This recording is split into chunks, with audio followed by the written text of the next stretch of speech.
भागवत कहते किसे हैं? तो तीसरे श्लोक में भागवत का स्वरूप बताया कि भागवत कहते हैं बना बोला सुनिया जरा इसको कहते हैं भागवत। अगर आपसे पूछे तो आप ये जवाब देना। निगम कल्पतरोर गलितम फलम सुख मुखामृतद्रव संयुतम पिबत भागवतम रसमालयं मुहुरहो रसिका भुवि रसिका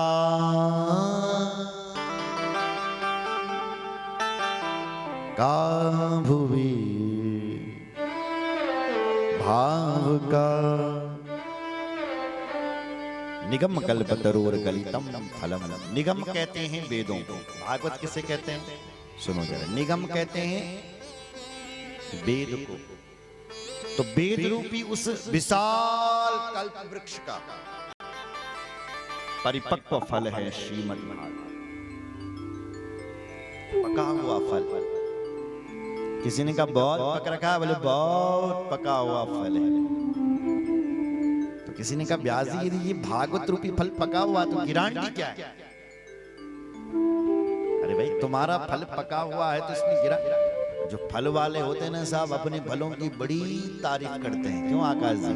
जब आप फल लेने जाते हो तो कैसा बोलते हैं? मलाई वाले केले। आकाश जी चले गए, मलाई वाला ही लूंगा। बोले जय श्री राम। अब मलाई से थोड़ी नहीं बने हैं केले, वो तो केले बेचने का स्टाइल है साहब। मलाई वाले बोले भैया तुम्हारे फल हैं तो तुम तो मीठा बताओगी, प्रमाण दो हमें ये क्या कैसे मीठा है। व्यास जी कहते हैं प्रमाण तो तोता दे सकता है। कौन? तोता। क्योंकि तोता जिस फल पर चोंच मारता है वो सुनिश्चित मीठा होता है। तो आपके भागवत रूपी तोते पर किसने चोंच मार दी? तो व्यास जी कहते हैं सुख मुखामृतद्रव संयुतम। सुखदेव जैसे परमहंस तोते ने भागवत रूपी फल पर अपनी चोंच मार दी है। इसलिए हम गारंटी से कहते हैं कि भागवत रूपी फल बहुत मीठा है। सुखमुख विगलित फल है सुख मुखार। अच्छा भाई प्रत्येक फल में रस होता है। आम है तो अमरस, संतरा है तो संतरे का रस। अगर ये भागवत रूपी फल है तो इसके रस का नाम क्या है? बोले अमृतद्रव संयुतम। अगर रस पूछते हो तो भागवत रूपी फल में साक्षात अमृत भरा हुआ है। क्या भरा रखा है? अमृत। इसलिए इस अमृत को तुम क्या करो? बोले पीबत पीबत भागवतम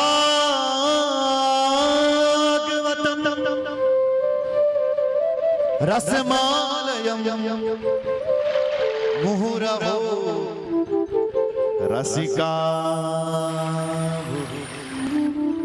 भावका। भागवत रूपी रस को पियो। किसी ने कहा व्यास जी कैसी बात करते हो? रस भी फल भी कोई पिया जाता है क्या? आप देखिए कोई फल जिसको पी लिया जाए? नहीं, फल को तो खाया जाता है, चूसा जाता है। ऐसा फल तो हमने नहीं देखा जिसको पी लिया जाए। पीते तो लोग रस को है, ये फल को थोड़ी नहीं पीते कोई। आप कह रहे हैं फल को पियो। पीबत। व्यास जी कहते हैं पीने की बात हम इसलिए कर रहे हैं क्योंकि ये जो दुनिया के फल है ना इनमें छिलका और गुठली है। तो छिलका गुठली फेंक लो और खा लो। पर भागवत रूपी फल में कोई फेंकने वाली कोई चीज ही नहीं है क्या? कोई फेंकने वाली? इसमें तो सब पीने वाली चीज है। कुछ भी मत फेंको, सिर्फ पियो। पीबत भागवतम रसमालयं। ये रस का आलय है। कितनी बार पिए? बोले बार बार पियो। जब तुम्हारा मन हो, जितनी बार तुम्हारा मन हो उतनी बार पियो। पीबत पियो। ये रस का आलय है। कितनी बार पिए? बोले मुहु अनेक बार पियो, बारंबार पियो। किस किस को पिला रहे हैं आप? तो व्यास जी ने दो नामों को पुकारा। अहो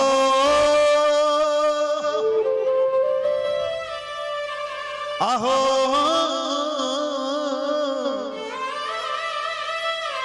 अहो रसिका भुवि भावुका रसिका भुवि भावुका।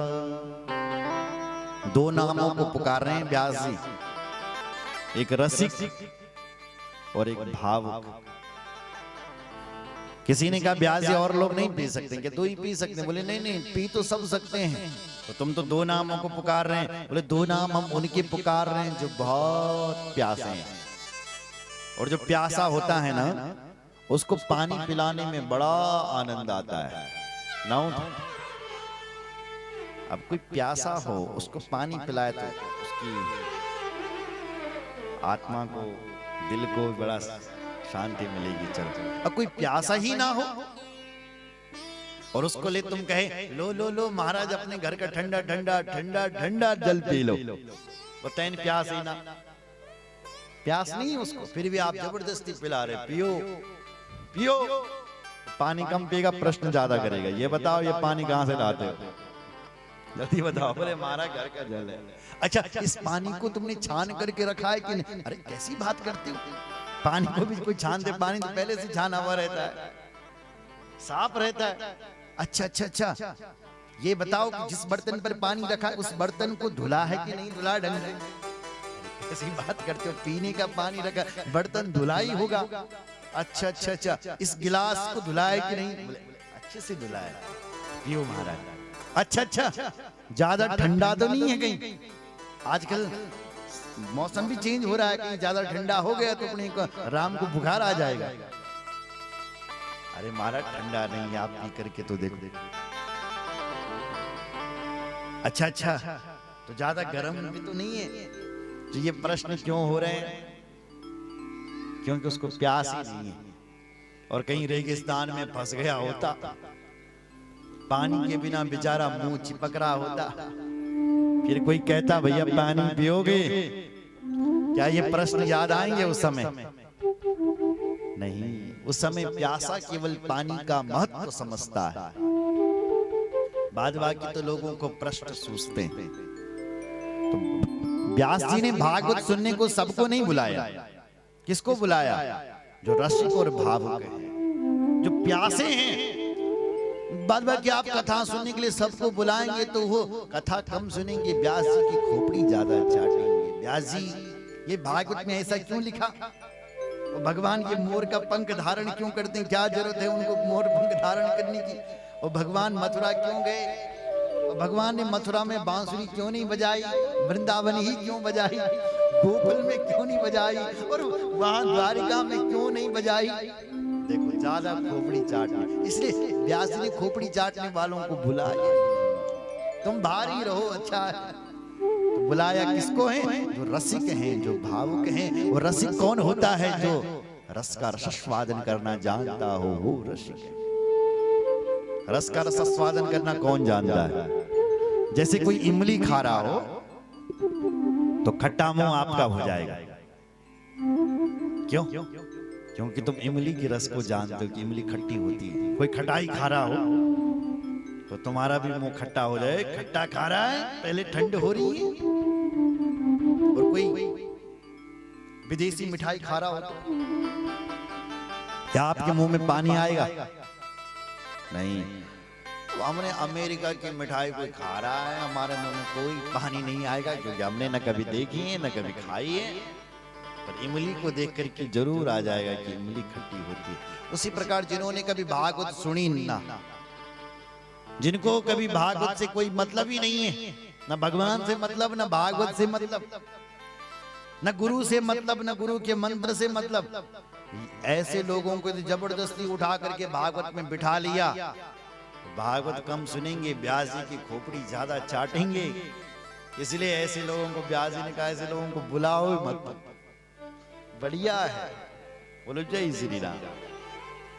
इसलिए दो लोगों को ही बुलाया। अहो रसिका भुवि भावुका का। बोलो भागवत भगवान की जय। नैमिषे निमिषाक्षेत्रे ऋषया सौनकादया सत्रम स्वर्गाय लोकाय सहस्र सममाशता। नैमिषारण्य की वो पावन भूमि जहां पर श्री सूत जी महाराज शौनकादि 88,000 ऋषियों को ये कथा सुना रहे हैं।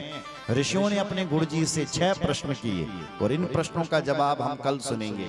6 प्रश्न क्या हैं? पहला प्रश्न क्या, गुरुदेव जीव मात्र का कल्याण कैसे हो? ये नहीं कहा कि मेरा कल्याण कैसे हो, जीव मात्र का 84 लाख योनियां हैं, उनमें जीव रहते हैं, उनका कल्याण कैसे हो? दूसरा प्रश्न किया, शास्त्र बहुत ही समय बहुत कम है, इसलिए गुरुदेव समस्त शास्त्रों का सार क्या है? तीसरा प्रश्न किया, भगवान यदि जगदीश्वर है तो उन भगवान का अवतार क्यों होता है? यदि कह दिया जाए कि राम जी का अवतार रावण को मारने के लिए हुआ, तो जिन राम जी की कृपा से भृगु विलास सृष्टि लई हुई, अगर वो राम जी टेढ़ा देख लें तो संसार का विनाश हो जाता है। क्या उन राम जी की क्रोध में ये ताकत नहीं है कि रावण मर जाए? राम का जन्म क्यों हुआ है? भगवान के जन्म क्यों होते हैं? भगवान का अवतार क्यों होता है? और यदि भगवान के अवतार हुए हैं तो भगवान के कितने अवतार हुए हैं? यह हमारा चौथा प्रश्न है। पांचवा प्रश्न है, जीव का लक्ष्य क्या है? देखो भाई, यहाँ हम जो बैठे हैं तो लक्ष्य लेकर के बैठे हैं भाई, 7 दिन तक कथा सुनेंगे, सब काम बंद, कुछ दिन कथा सुनो, बैठ करके मिल करके सुनो कथा। तो ये हमारा 7 दिन का लक्ष्य। हम संसार में आए तो संसार में क्यों आए? प्रत्येक जीव का लक्ष्य क्या है? ये हमारा 5वां प्रश्न है। और 6वां प्रश्न ये है कि भगवान यदि धर्म की रक्षा करने के लिए आते हैं और जब धर्म की रक्षा करके जब चले जाते हैं, तब ये धर्म किसकी शरण में जाता है? धर्म कम शरणम गतः।